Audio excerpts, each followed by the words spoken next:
If we continually violate the law of our mind, which is essentially our conscience, we'll end up with chaos, lawlessness, and anarchy in our minds. The law of our mind is the foundation of our spiritual life, for happiness, for productivity, for growth in character, and in the body of Christ. That brings a unity of mind and heart in the soul, which is what Jesus came here to demonstrate. This is how he lived, with a united heart and mind, all to the glory of God. Amen.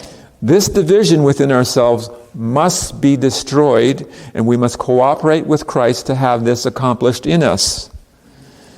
Then we can be a believer in mind and heart, and no longer an enjoyer of the truth, but a sinner at heart. The question is, why aren't we accepting his gift? And why aren't we living like Jesus?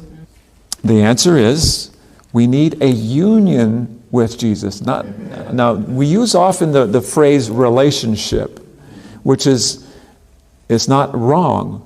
But what we need with Christ is a union, like a marriage, where we're intertwined with him, where we think alike, where our wills are submitted to each other.